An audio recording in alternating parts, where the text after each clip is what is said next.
I can't believe we're even going to talk right now. So I'm like, whew, deep breath. All right. So a lot of admiration here. I have loads of respect for what you're doing, and I wish I was as good as you at what you do. So please, we're just two people talking here who both are maybe good at something. We're good at something, I think. Yeah, let's hope so. Now, this might be crazy, but in case somebody doesn't know who you are, can you introduce yourself and then tell us a little story about who you are? My name is Jason Fried, and I started a company almost 23 years ago, originally called 37 Signals. And you just interviewed one of my co-founders, Carlos Segura, a few weeks ago, I think it was. And we were a web design company, and we were doing that for a number of years. And then we got pretty busy, and we couldn't manage all the work we were doing with the tools that we were using. So we ended up building this thing called Basecamp that ultimately became a big deal for us. But at the time, we didn't have any idea it was going to be anything. And I can get into some of the details, but we built that, launched that in 2004. And then from about a year later, we stopped doing client work and have been doing software ever since. We've launched a bunch of products since then. But yeah, so the company today is called Basecamp, although we started out as 37 Signals. And now we make Basecamp, and we make something called Hey, HEY.com, which is a new email service we just launched a couple of years ago. And that's who we are. We've written a few books and done some other stuff, but that's the quick summary. Wow. Okay. Very succinct. I love where this is going. And even in that little quick introduction, I've got even more questions. And I got my questions on the side here. So let's see how this goes. You are doing what I think every creative person wants to do, in that they can leave client work behind. I would just love to ask you, like, what that transition was like from doing service work, and then now you are your own boss. You're writing your own story. Yeah, it was unintentional, but probably secretly desired.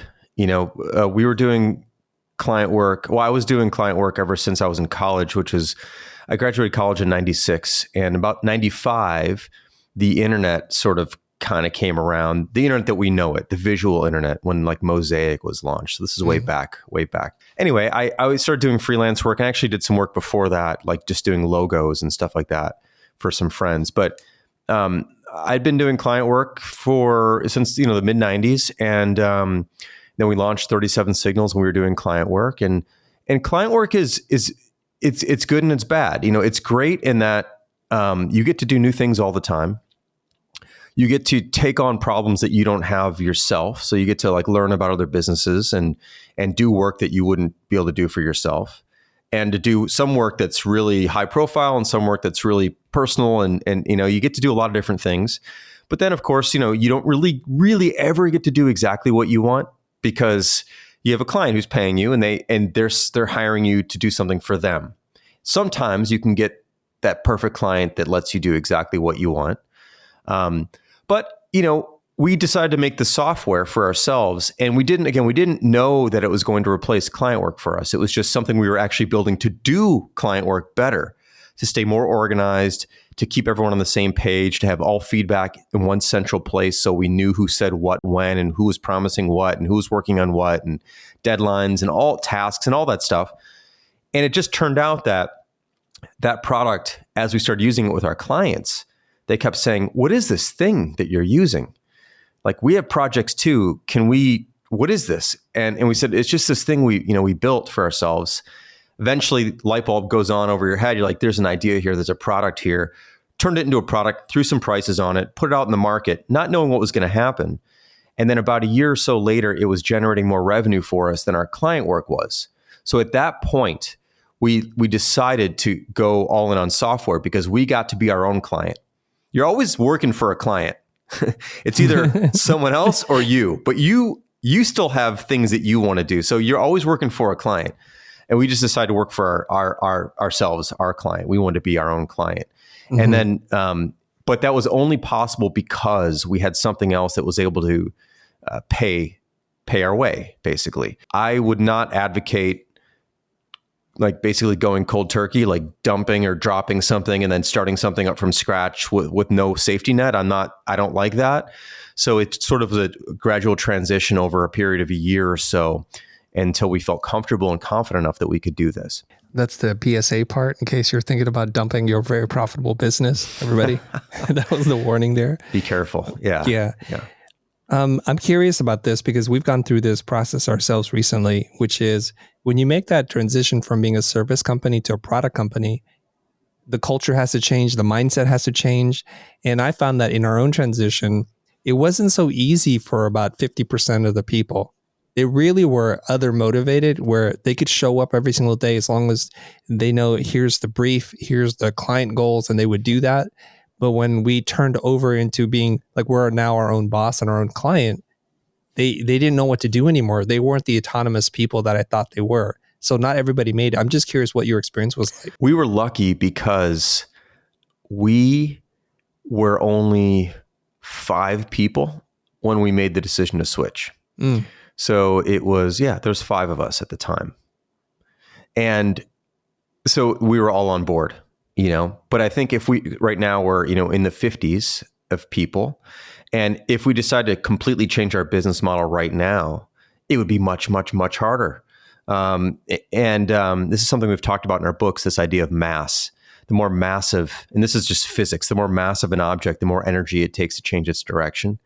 And a company with a lot of people or a long history and legacy of doing something a certain way, when that company wants to change, it's very, very hard.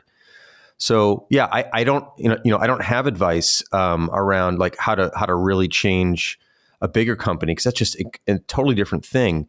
But I would say if you were to do it, I'd probably do it relatively slowly or spin up one group inside of an organization to begin the change versus trying to change everything and everyone at once, which is just a really hard thing to do. I'm a big fan of gradual changes that become obvious eventually versus knowing that something's going to work for sure. I never know what's going to work. You just kind of make your way there until it either works or it doesn't, but you don't put yourself at risk. The way I think about this is that there's a big difference between taking a risk and putting yourself at risk. So we try not to put ourselves at risk, meaning that if whatever we're going to do instead doesn't work, we haven't just sunk the whole thing. Our risks are calculated and they're gradual, so we can pull back if things aren't working, or we can go forward if they are. But I don't like to bet the company decisions. So I would recommend against that generally, and sort of find your way there over time. Yeah. So I noticed this in doing that exact plan. There's the main company that's making the money. And then there's this small group led by me. And when I say small, 2 people, me and an assistant, trying to build this other company, this other idea. And I couldn't help but to deal with the culture shift and the observation that, hey, where the boss's attention is going, if we're not on that train or that boat, that's probably a bad sign for us. And so they can see that, and they're not dumb people, obviously. How do you process that? How do you talk to the team about that?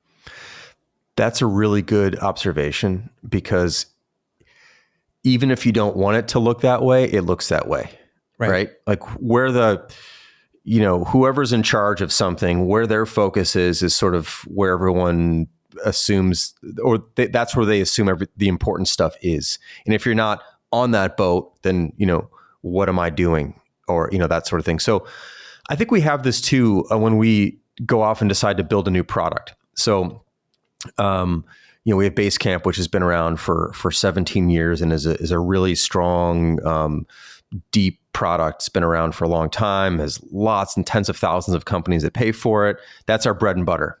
That allows us to do some other things. And when we shift our attention, typically when we build new products, me and David, who's my business partner, will usually maybe pull one other person in, and we'll do the explorations on the new product. And so we're not on the main thing for a while. And, you can imagine people wondering, well, is this main thing important anymore? Or what? The thing is with us as a company is that we don't have anyone dedicated just to certain parts of the business. We have, different people in different roles. So if you're in customer service, you do that. If you're a designer, you do this. If you're a programmer, you do this. Ops, you do that. But what I mean is that everybody works on all the products. So for example, when we were building Hey, people who were working on Basecamp previously knew they would ultimately be working on Hey also once we got it somewhere. So it wasn't like they were being left behind and only focused on this other thing. They knew that they too would transition if the company transitioned. So I think that's an important thing, at least for us, how we've done it, which is that everybody gets to move back and forth and work on different products. So right now we're working on Hay and Basecamp simultaneously. And this cycle, we work in what we call 6-week cycles. This cycle, you might be working on Hay. Next cycle, you might be working on Basecamp. So it's not that you're ever left behind or that you're ever pulled along. We just are constantly shifting. But also communicating clearly to the group, like, look, right now, a few of us are going to focus on something else for a while to explore it. It's an exploratory exercise. It's quite risky. It's not, we don't know if it's going to work. So it's not even a great place to be. It's maybe more exciting because it's on the forefront or something, or pioneering something new, but it also could fall flat. So, I think you have to communicate that and then, and recognize that everyone's going to come along for the ride if we find out that there's somewhere to go. That makes a lot of sense as you're going from product to product. I guess the struggle for me was there's a service company and a product company or an education company that they could just not even figure out. It looks like the boss is going to do something crazy, having a midlife crisis or something. And, it's kind of, I can be objective about looking at it. This is crazy thing that makes no money, that'll take years to develop, and that there's no guarantees of outcomes, but all the attention, at least from my point of view, was directed there. And so that did cause some real concern. I can see that. I think it's a natural human response too. But I think, one way to put it is that the other part of the business, the traditional part of the business is the engine. It's what allows, it's so important. If it didn't exist, we couldn't do these other things. So it is actually the most important part of the business. Right. Because it fuels explorations in other directions. But naturally, you're still going to have just some of the human stuff. Like, am I working on the latest and greatest? Do I get to work with the person who maybe I came here to work with? Well, maybe not for a while. Are we jettisoning our old stuff, or are we going to do both, or are we going to transition? And it's the unknown, I think, makes people feel uncomfortable. So I think the more you can explain sort of why you're doing this and where you're headed and what this is all about. And it can be, about stability. We want to have multiple revenue streams, or we just feel like we want to go in a different direction. Here's why. It's you just have to explain and be clear about it, as clear as you can, and also recognize that people are still going to feel perhaps a bit left out or nervous that they're not on the other boat at the moment. But I don't know if there's much you can ultimately do about that other than to be upfront and clear and transparent about it as best you can. Right. This is what's hard about organizations. This is it's hard about people. This is what's hard about companies. These are all, the work is always challenging, but really it's managing people that's, I think, the hardest part of it all. If you ever work with people, especially creative people, the pain of this. It's never that straightforward. Yeah. We're emotional. We're irrational. We fall to some of our worst selves sometimes about jealousy and whatever it is, insecurities. And sometimes communication can handle that. Being transparent, as you said, will help with that, but it's still going to exist as long as you work with people with real emotions, right? Yeah. One thing and we all have it. Yeah. It's not like they have it or we have it. It's just we all have it. One thing we try to do is when we're working on something new, like an exploration for a new product, is we will try to not super early. This is actually a good topic, by the way, around feedback and getting more eyes on something and when you want to do that, because I don't believe you want to do it too early. I think some people feel like you want to get a lot of eyes on things early. I think it's really good to protect something early for a while because it's really fragile and there's a lot to go into there. But what we do is when we get to a point where we feel like we've got something we're particularly excited about, we'll just begin sharing that throughout the company, just so people can see what we're doing over there. It's like, what are you doing over there? Well, here's what we're doing. And I think once you begin to share it, people then begin to feel like they're part of it. If you just are totally secretive about it, and I know there's probably some examples like you can imagine with Apple when they were making the iPod, they couldn't show anybody anything. There's only 10 people. Okay, but you're not Apple and I'm not Apple, and it's okay. Like, we're not. So you show early versions of things when you get to a place. And if you don't want feedback, you can say that too. Go, hey, I'm not sharing this to get anyone's opinion. I just want to show you what we're doing over here so you have a sense. And just set the expectations. But I think people appreciate being able to see what you're doing over there. That's a big part of it. Yeah, that's a great tip, to include people, but also say, I'm not necessarily looking for your feedback here. I just want to be inclusive. Yeah. Love that. Yeah. I think I get this feeling from you that this is one of your philosophies, which is to do less but better. So I'm just curious. I've seen 37 signals expand in products and then shrink back down. And then here you are talking about another company, another idea, another product. If we don't want to add things to our plate, then what is the genesis or catalyst for you to say, I got a new itch, I have an observation or something that's going on here that I'd like to explore? How do you manage that? Terribly. Because this is what happened. You know, we said, like, this is about, I think 6 or 7 years ago. We're like, okay, we're just going to go all in on Basecamp. We're going to rename the company from 37 signals to Basecamp, which is going to signal the fact that we're just focused on one thing and one thing's enough. We're going to do our best work on our best product we've ever made.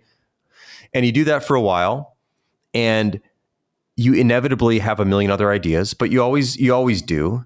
And then every once in a while, one idea just won't leave. It won't leave you. And this email thing wouldn't leave us because we use Basecamp to run our whole business, all of our internal communication, all of our project management, all of our vendor stuff.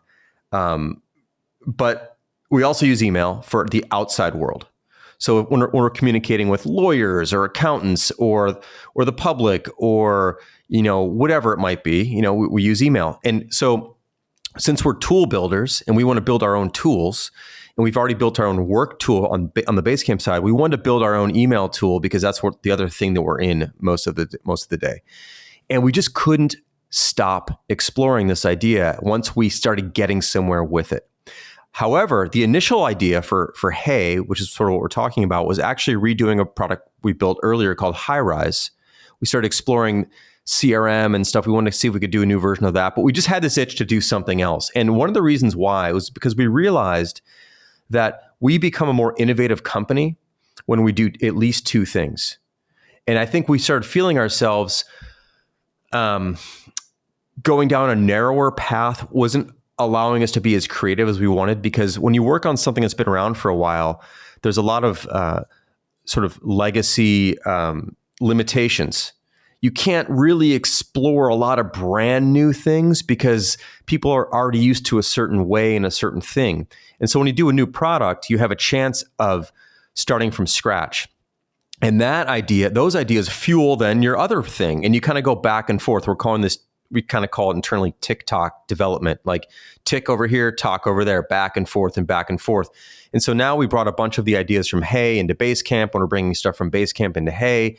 And now we're able to like play a little bit more and have a little bit more flexibility and freedom to explore things and not say, well, this doesn't fit into Basecamp, so we're not going to explore it, but now we can. So, but you know, here the truth is we're actually going to explore two more products too, at least. So we have two more product ideas. And now that we've sort of torn the lid off or ripped the Band-Aid off or something, I think we're going to go back to, well, we already are with Basecamp and Hey, but we want to go back to being a multi-product company that's beyond even just two products. So we're going back to the beginning, back to the basics, or not really the basics, but back to the original thing, which was build the kind of things we want to see exist in the world and not limit ourselves to some artificial limitation that we had. And let's see what we can build. If we have an idea, let's explore it. And some of these ideas may go nowhere, but we're not going to say we're not doing it anymore. So that's the new revision. And I feel like 23 years in, it's sort of fun to say, well, what if we stopped doing things the way we were doing them? Why not just do it a new way for now, for the next 6 years or 10 years? I don't know. You just get that degree of comfort and confidence when you've been around for a while. And it's a good reminder, though, to change, because the longer you're around, the more calcified you become and you kind of get stuck in your ways. And this is a way to break out of that. I love that. Yeah. The other thing I will say, though, is that specifically, one of the reasons why we cut back on our products was because we didn't want to grow bigger. We wanted to keep the company as small as we possibly could. That was just something we've always wanted to do in terms of people, because we wanted to know everyone's name and wanted to just have a very small business culture. And we decided recently that, you know what, we don't want that limitation on us anymore. And therefore, we can hire more people so we can do more things. We couldn't do more things with a really small crew. But now that we're willing to get bigger, we can do more things. And so we sort of took that limitation off. We're not getting to 1,000 people, but maybe we'll get to 100 people or 120 people. Like if we had a more capable company, what could we build? And that's sort of our current mindset. I'd like to take you back to something that you had said, because I think it's the beginning of something else, but I'm not sure. I'm suspicious. Like, I don't know who said this, but I heard it from Blair Enns, who said all strategy is autobiographical. And it made me think, like, is that true? I guess it is. And so when I listen to you and I connect them to the book, it just makes perfect sense, because everything you say, everything that seems to be like how you're guiding your thought and your words is reflected in the book. Like when you said at the beginning, there wasn't a grand plan. And in the book and rework, you write planning is guessing. And it's just by listening and keeping things small, you're able to kind of not feel the pressure of doing so much at the same time. So just keeping things super simple. And you talk about mass, but now you're talking about potentially growing the company, getting to multiple products, and maybe disrupting your own way of thinking. So I'm wondering if the next book will be called something like with re in front of it, but maybe it'll be like rethink. So you challenging yourself. It's really funny that you mentioned that, because David and I have been talking a bit about that this just feels like a moment for us to reconsider. Is really the way I was thinking about it.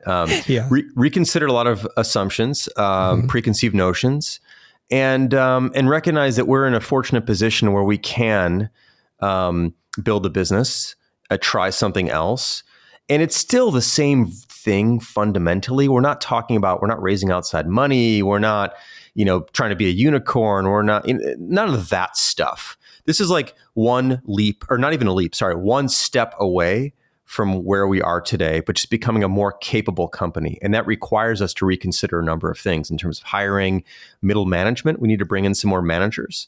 We need to bring in some more leadership that's more strategic minded versus just individual contributors. We've primarily hired individual contributors over the years, and now we want to hire some people who are coming into leadership roles from the start. So there's and it's scary and unknown. And some days you're like, what are we doing? Why are we doing this? And other days you're like, I'm so glad we're doing this, and we're in the middle of it. So I don't know how it's going to turn out, but it's kind of like, why not try this now?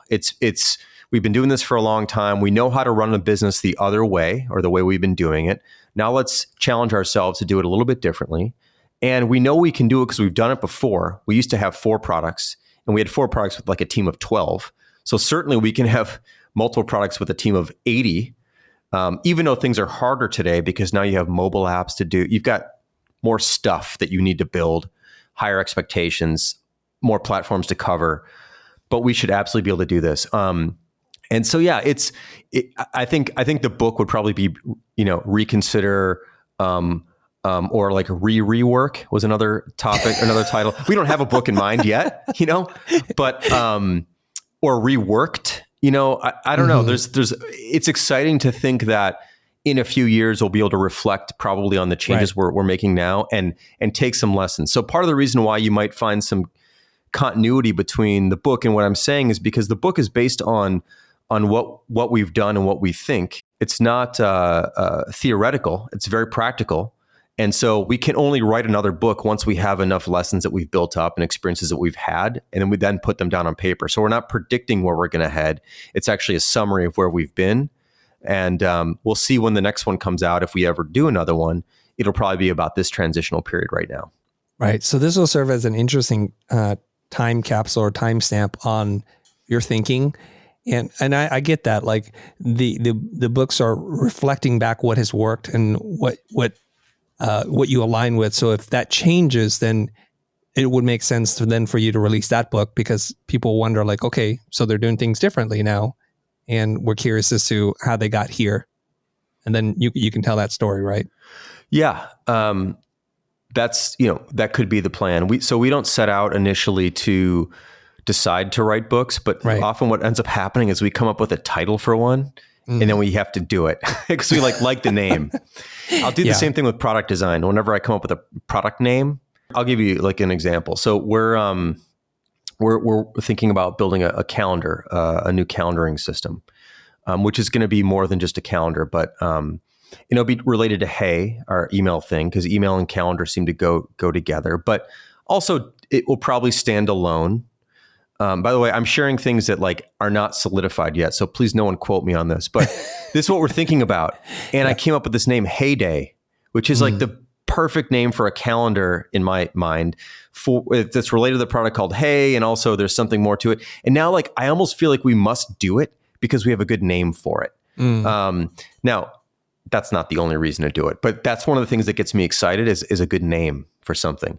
But yeah, I think the plan will be to reflect back on this period of time in a few years and see if there's anything new to say. And if there isn't, there won't be a book. If there is, there will be.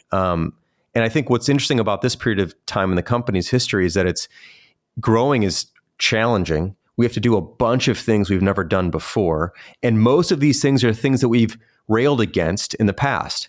So you have to fight your own religion, in a sense, and get past that. And that's, I find that to be really exciting, but it can also be really hard because sometimes you do something and you're like, we're not supposed to do that. Like, who said that? Well, we said that. Well, if we said it, we can say something else, like it's our own, you fight your own rules that you set up for yourself. And then you have you have this expectation to live up to your past because you want to be consistent.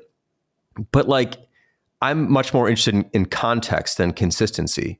And the context today is different than it was before. So let's do something different and not worry too much about it. Anyway, these are these thoughts that float around in your head. And I think I've always taken comfort in the fact that I don't really know what I'm doing, but I plan on figuring it out. That's just how I'll figure it out is how I've always thought about things. I don't have a lot of confidence going into something other than knowing that the confidence is I will figure it out.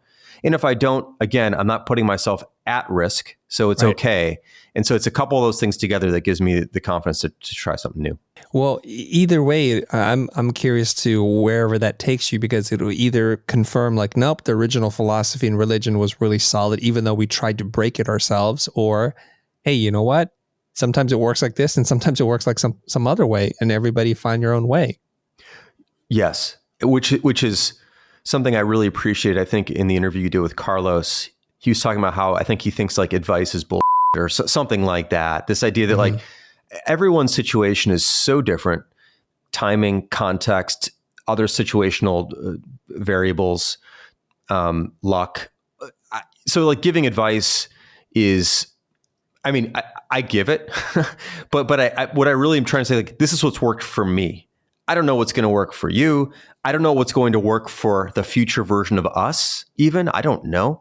But you got to pick a direction and go with it and see what happens. But yeah, I think that's a good observation. I'd like to make a hard pivot right now and talk a little bit about how you wrote the blueprint for 2020 and 2013 in the book Remote.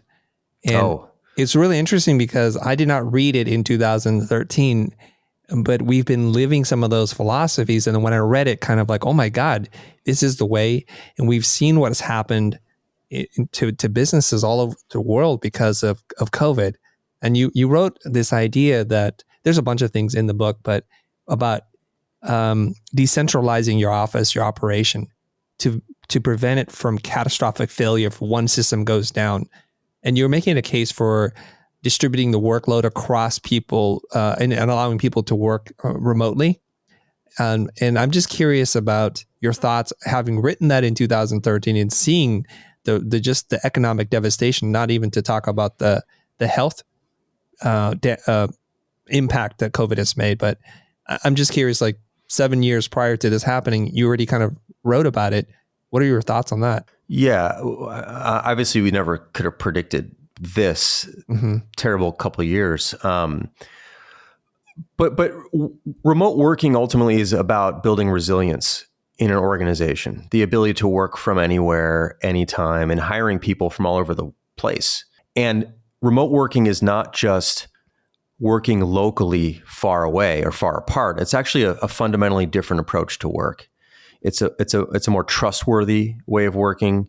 It's more about asynchronous communication than real time, especially as you go across time zones. You can't have real time conversations with people who are 7 time zones. I mean, you can, but people end up, it's much harder to synchronize schedules that way. And people end up working longer and later because you're pulling people into conversations when it's nighttime for them. And it's a very unhealthy approach. So I think there's a lot of good fundamental ideas behind remote work, even if you're working locally, to work asynchronously and to trust people more. But it is about resiliency. And I think that what ended up happening here with COVID is that a lot of companies found that they weren't that resilient, and that if their office went away, they would be scrambling and they wouldn't know how to work. If they only relied on in-person meetings and they thought there was no other way to work than that, and they couldn't have them all of a sudden, they were caught flat-footed and didn't know what to do. And so remote working just gives you another option.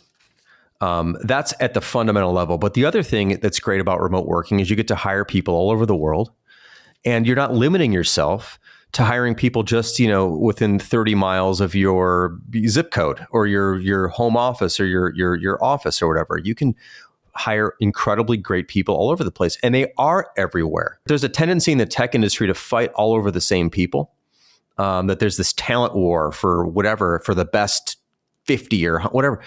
I don't know. I don't buy it. I mean, of course, there's incredible people, and there's a top 100 people, whatever. There's another 10,000 that are exceptionally good. There's another million that are exceptionally good in other places. Go out and find them. And that's what we've always done. We've never tried to fight the talent war. We just find wonderful people all over the place. And the only way you can do that is if you have a remote working culture where you're not afraid to hire someone who lives 4,000 miles away or 7 time zones away. So yeah, we weren't pressing here. We didn't see the coming, terrible COVID pandemic situation. But we'd always worked this way, and we thought it was a valuable way to work, and just another skill to have. And I think it makes companies more resilient because, look, let's say you've worked remotely now for 2 years, and your company decides, we actually prefer working together. We all have to get back together. Okay, fine. So you pull everyone back into the office, and then maybe the building is sold and your lease is canceled, and you don't have a new office space to work out of for a year. Now you're going to feel like, well, we can get by. We're going to be okay because we've learned how to work remotely. Like, we have resiliency here. It's not just about pandemics. It can be all sorts of other reasons why you can't get together. And I think that's just a good skill for a company to have. Well, I think in 2013, it felt like it was a radical philosophy, a way of thinking that would never work for most companies. Like, you guys are very unique in that you're a software company and you can do things remotely, and you have enough profit margin relative to overhead that you can do whatever you want. And we saw the resistance at the beginning, and then acceptance and adaptation afterwards, where gigantic corporations were saying, moving forward, we're no longer requiring you to show up to work anymore. And they found what you wrote about, the kind of hypothesis that once people get over it, they're actually more productive, more effective, and you can trust people to do work at home. You need to support them. You have to have systems in place, but it's fascinating to me that it all kind of really played out the way that it was written. Well, the other thing is that, to me, it's more respectful at a human level. If you're forced to live near where you work, you have to close a lot of options off. Maybe your partner has to move because they have a job in another city. Maybe they're like, I have some friends who are teachers, and they're very specific teachers, university teachers in a very specific topic or subject area. And there's only like 3 of those departments like across the country. And if a job pops up somewhere in Connecticut, they got to go there to get that job. But their partner, they lived in, I don't know, let's say it's San Diego.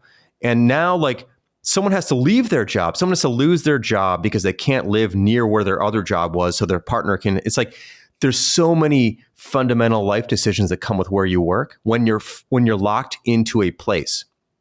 And what's nice about remote working is that you can choose to live your life and live wherever you want within reason. You need to have a certain overlap with your team and everything, but you can actually, work becomes less influential on your life, even though in some ways you feel like it has more influence because now you're free to do other things, but that's actually because work has less influence on your life. And I think that's a really healthy thing. Now, granted, not everybody can do this. There's many, many jobs. You work in the restaurant industry, you work in a factory, you work with manual labor, you assemble things. You have to be there at the job site to do the thing, obviously. But if you're an information worker or creative or many, many, many, many industries now, You can choose to live where you want. If you want to choose to live in a new place, you don't lose your job and the company doesn't lose you. There's so much good that comes from that. And I think people's lives open up. And I think it's nice to have employees who don't feel locked down into a certain thing, to a certain place anymore. They feel more open to living the life they want to live. I think that's good to have employees like that, and it's good to as a company to support that. Since you can work wherever you want or live wherever you want, where do you choose to live? And this is a question my wife and I ask ourselves all the time.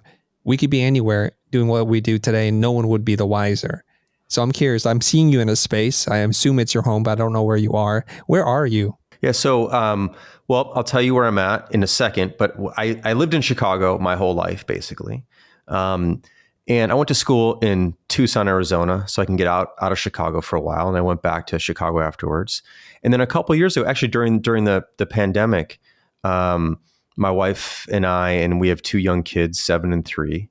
Now they're 7 and 3. They weren't, of course, back then. They were 2 years younger. We decided to come out to Southern California. And primarily because of the pandemic. We felt like schools were going to be shut down in Chicago, or we'd be locked in the basement, and in the winter, and we didn't know what was going to happen. And so we felt like, well, at least in a warm climate, we could, and there's many other warm climates, but California was something that was appealing to us.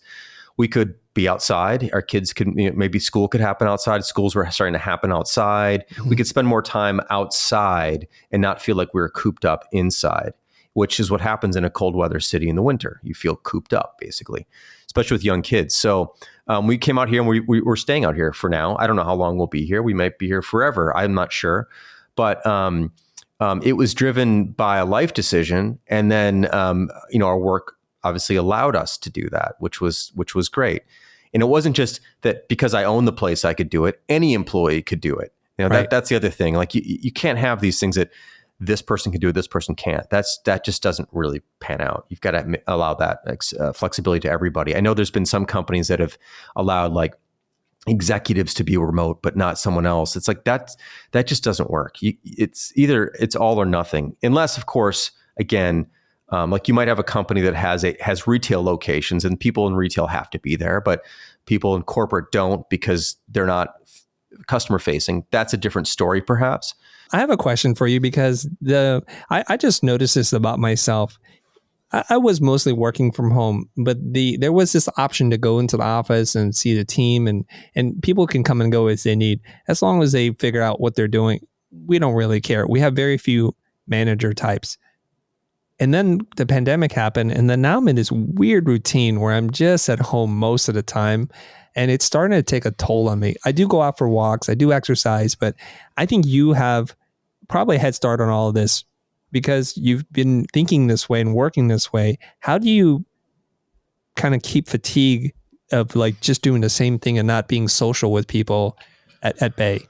Yeah, well, first off, the last 2 years have not been remote work. They've been pandemic work, which is a different kind of thing. Mm-hmm. Because typically with remote work, you could go to a coffee shop and hang out, or you can go to a library or a co-working space.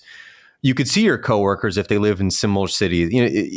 Over the last 2 years, I mean, now it's loosening up, but you really couldn't do any of that. So it was hard. Yeah. It was extra hard, a lot of isolation, very difficult socially, really, especially for people who are single, who don't have someone else they're close with or able to be close with. It's really, really hard.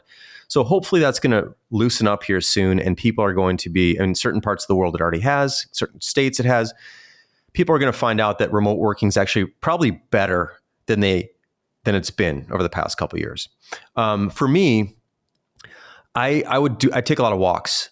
I have actually, to be honest, I wish someone would start a podcast called Walking, and the conversations would all be required. You'd be required to walk. So I don't like sitting down and thinking. I don't like sitting down and talking. I have a hard time with it, actually. I prefer to move. So I like to move around a lot. I like to think a lot when I'm moving, that kind of thing. So I'll do that. Having 2 young kids, just keeps me very occupied. So I don't actually have a lot of time to see a lot of other people at the moment anyway. and I'm pretty introverted to begin with, so I don't need a lot of social interaction, but I do feel when I don't see other people, I feel cooped up. And I think if I was in a cold weather city, it would feel especially hard. Something we don't do it right. We're not doing it right now at the company, but we used to do these things where we would every once a month pick 5 random people at the company and send them basically a Zoom link like an hour ahead of time. And we would just have 5 people just randomly chat across the company about stuff, anything that's not related to work. And that was a nice way to at least run into other coworkers that you might not normally work with because you're not working with them on a project, but you have some of that social interaction, but of course not in person. It was all remote. So that didn't quite satisfy the personal thing. But I have found that simply even going for a walk and not interacting with people, but just seeing other people around really helps my mood. Just knowing there's other people out there is helpful. But I know if you're really extroverted and you need to be with people, it's been especially hard, I would say, over the past couple of years. Okay, so I have a serious question and a not so serious question for you. Just being mindful of time here.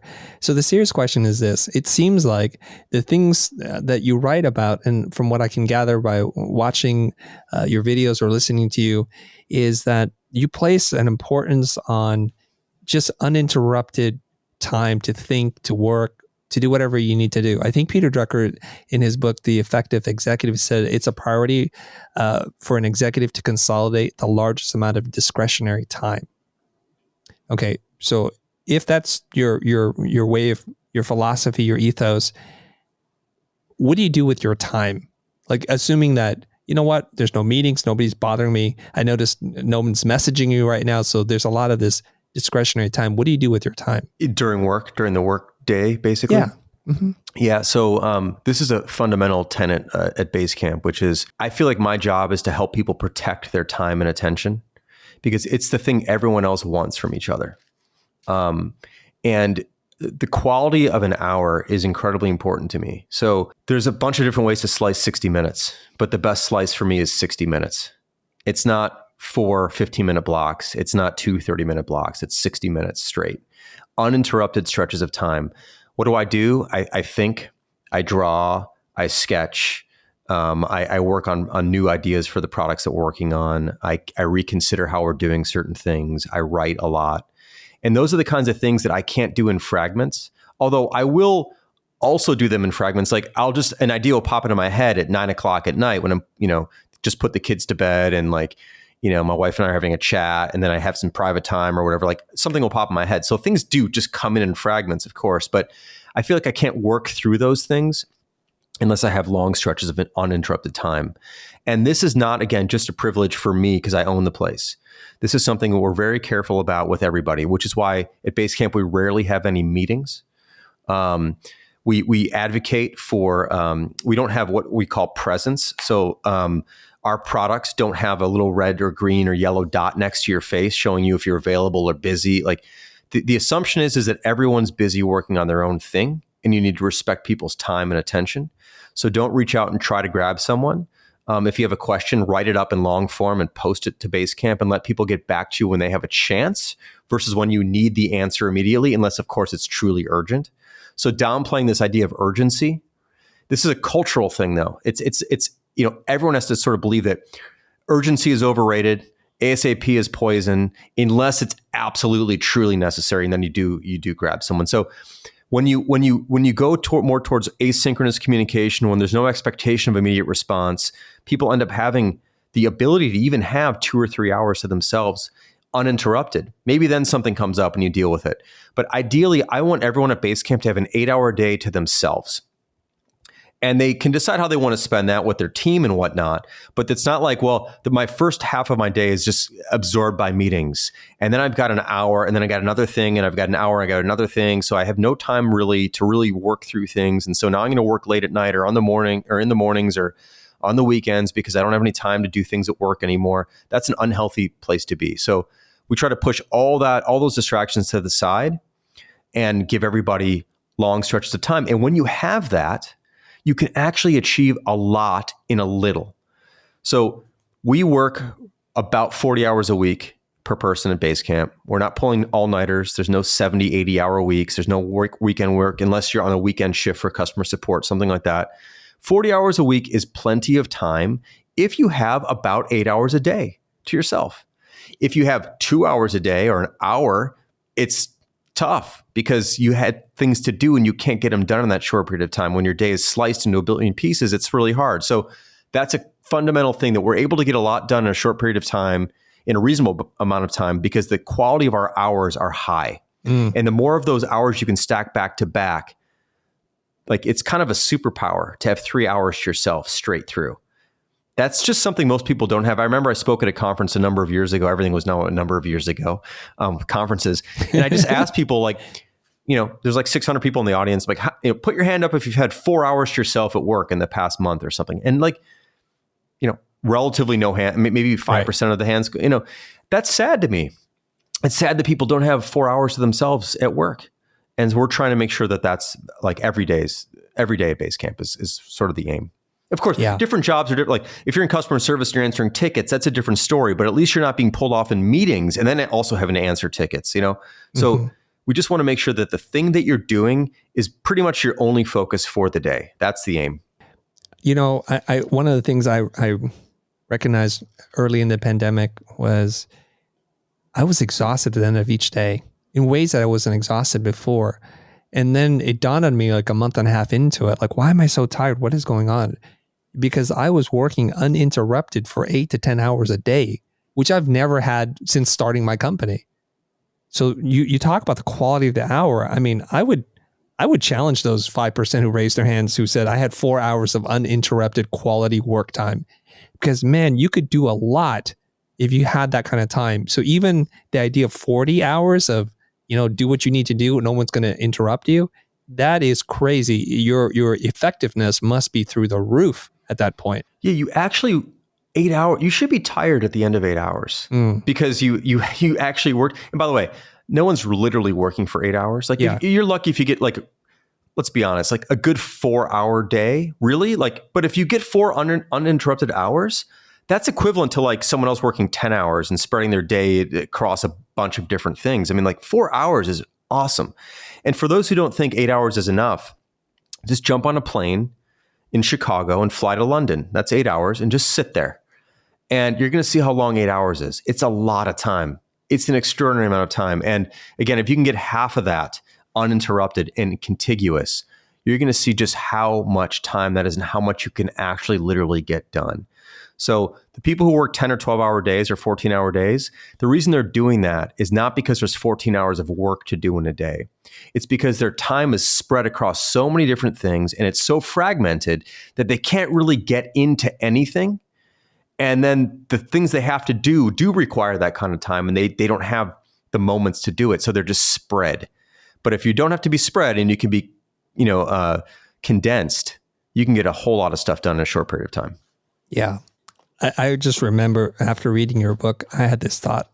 People are coming to my office asking me just the dumbest questions, like, what do you want to do about this? And it was just like a building maintenance thing. I'm like, you decide. So I had to send an email out to everybody and said, I'd like to try something new.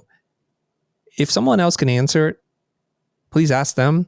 And if you feel like you can answer it, you should just do it. And don't worry if it doesn't work out. Okay, we can fix it if it doesn't turn out the way you think. And that made people much more accountable, and it empowered them to make decisions on your behalf. And things were bumpy at the beginning, but things worked out much better. And so I can just tell you, like, I was able to recapture some of my time, because that's where I can actually contribute real value to the company versus, and it felt like this, and it probably was even worse. Every 15 minutes, something was popping up. So I couldn't get any work done until like 8 p.m. And I know you're right about that. Yeah. And, part of this too is, and I've suffered from this too, which is just like this ego, this sense that like only I can answer that question. And so I need to be involved in all these answers. And I've consciously tried to step back over the past couple of years, and just, let other people solve these problems. And they always do. And oftentimes they're solved better than I could have. And even if they're equivalent, whatever, it doesn't even matter. Just like, I don't need to be involved in all these decisions. It's not good for the company. It's not good for me. It's not good for others.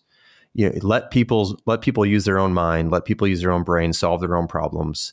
Of course, I'm here to help if necessary, and others are here to help too, but really trying to step off that. And I think business owners sometimes have a really hard time letting go of feeling important, because sometimes there's not a lot for you to do during the day if everyone else is solving problems on their own.